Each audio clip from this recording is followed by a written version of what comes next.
王侯将相应有种乎？华夏历史上从不缺少出身低微的开国皇帝，比如汉高祖刘邦和明太祖朱元璋。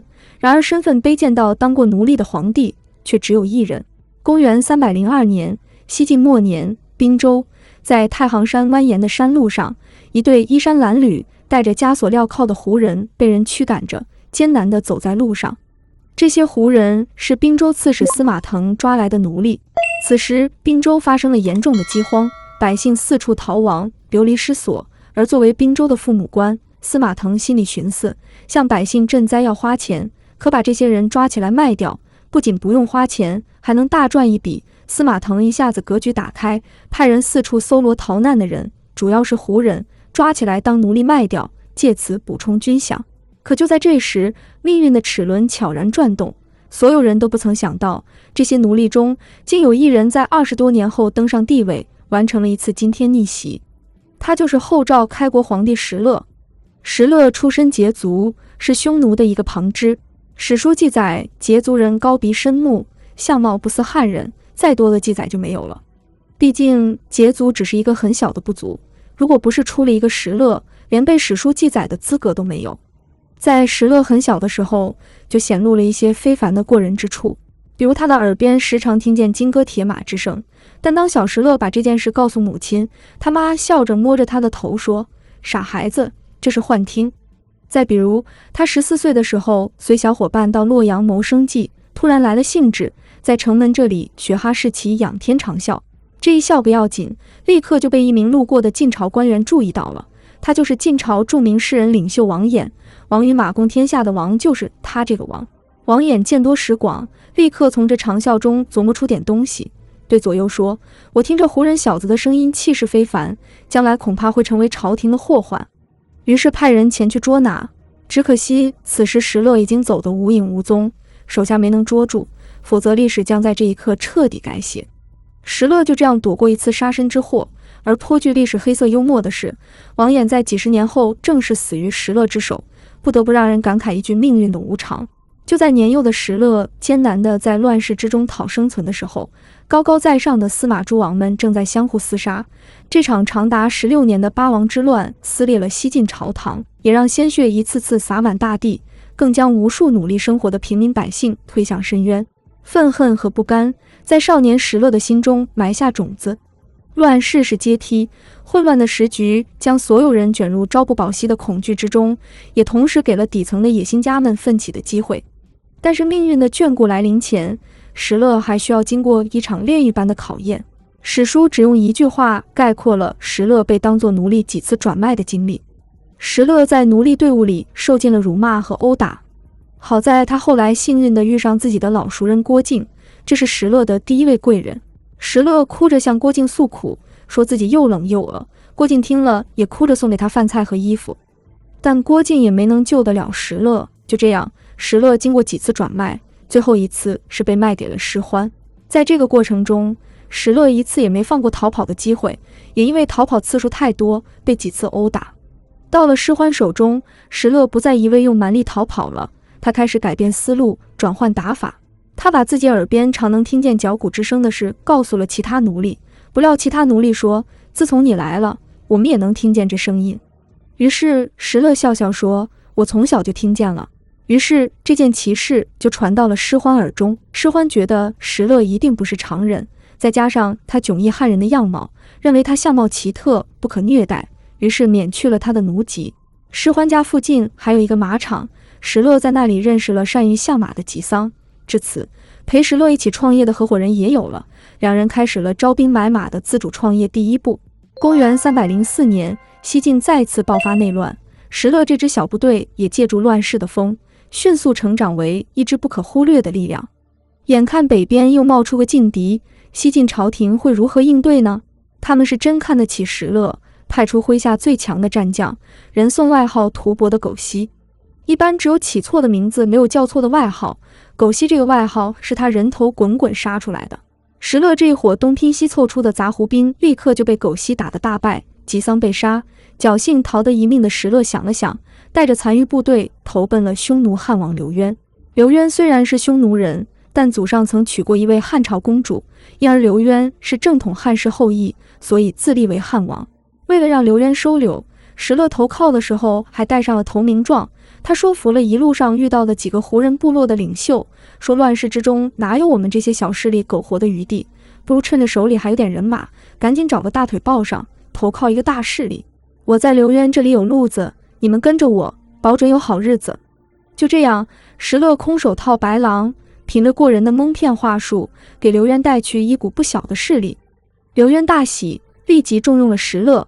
表面上看，石勒归附了刘渊，其实他是借刘渊的庇护，悄悄壮大自己的势力。随后刘渊称帝，石勒被授予安东大将军职衔，可以独立开府设置官僚，相当于匈奴汉政权的一名合伙董事了。公元311年，西晋事实上的话事人东海王司马越突发恶疾死了，石勒抓住时机，趁着晋朝军心大乱发动进攻，一举歼灭了西晋全部的军事力量。在这个过程中，我们前面提到的王衍就落入了石勒手中。怎么处置王衍是个问题。天才的定义是无师自通，石勒就属于这么一个政治天才。虽然出身低微，不识字，连书也要别人读给他听，但石勒的政治嗅觉非常敏锐。在石勒面前，王衍为自己辩解，说自己本不想做官，只想躲避乱世，晋朝朝廷做过的事与我无关。石勒当时就怒了，你身居高位，想百姓食禄，难道不负一点责任吗？就是由你们这帮只会轻谈玄学的人把持朝政，大晋才会变成这样子。说完就下令把王衍杀了。因为王衍是士人，石勒没有用兵器，而是推倒一堵墙把王衍砸死了。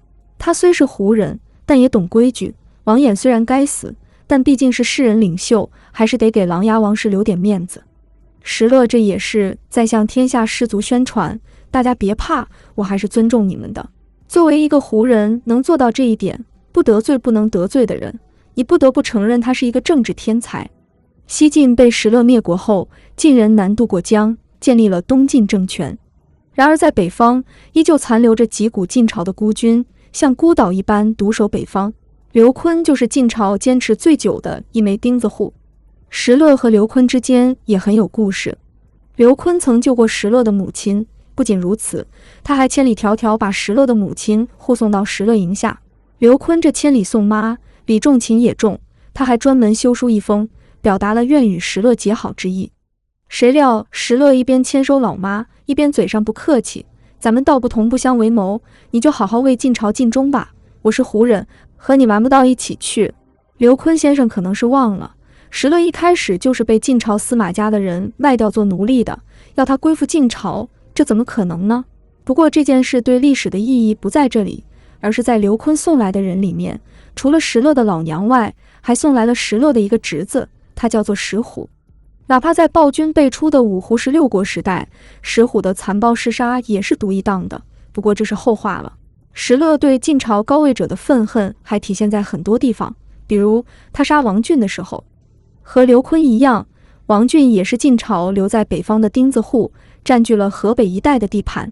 但和刘琨不一样的是，王浚这货想自立为王。为了对付王浚，石勒准备假意称臣。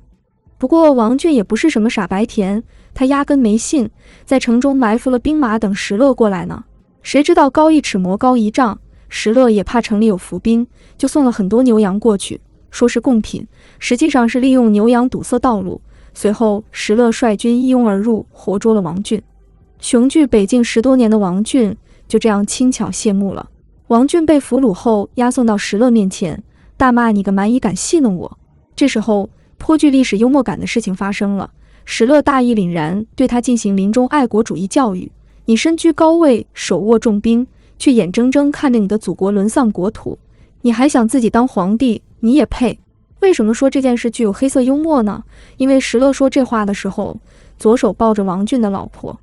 在杀掉俘虏前，先进行一番杀人诛心的交流，是石勒每次打败对手后必做的动作。这里面固然有报复的快感，但更多的其实是发自肺腑、最极致的痛恨。就是你们这帮混蛋把世道搞成这副样子。因为石勒见识过世界上最痛苦的一面，他见过屠杀，受过极寒，知道朝不保夕的感觉，体会过食不果腹的痛苦，每天都在看着这千里无鸡鸣的中原大地，忍受这不知多久才能终结的乱世。在这个混乱黑暗的时代，他起初想的只是如何活下去。但在奋斗的过程中，石勒也不可避免活成自己曾经讨厌的样子：劫掠、屠城、杀俘，军队粮食不够时杀人充作食物。曾经那些高高在上的大官是如何蹂躏他的，他也是如何蹂躏百姓的。公元330年，石勒正式登基称帝。此时他已经消灭了晋朝残余在北方的势力，也消灭了老东家匈奴汉政权，统一了中国北方全境。从此直到石勒去世，中原几乎没有再爆发过大型战争。石勒曾如此评价自己：我要是遇上刘邦，必定向他称臣；要是遇上光武帝刘秀，那中原大地鹿死谁手还未可知。大丈夫行事当堂堂正正，不能学曹操、司马懿那样欺负孤儿寡母，用下流的手段来夺取天下。大字不识一个的石勒，就这样为我们贡献一个鹿死谁手的成语。应该说他这番自我评价是清醒的，也颇具雄主风范。作为中国出身最卑贱的皇帝，他能以奴隶的身份崛起于乱世，统一整个北方，必然有过人之处。如果你喜欢这个节目，请点击订阅和小铃铛，猫猫将努力做出更多有价值的影片。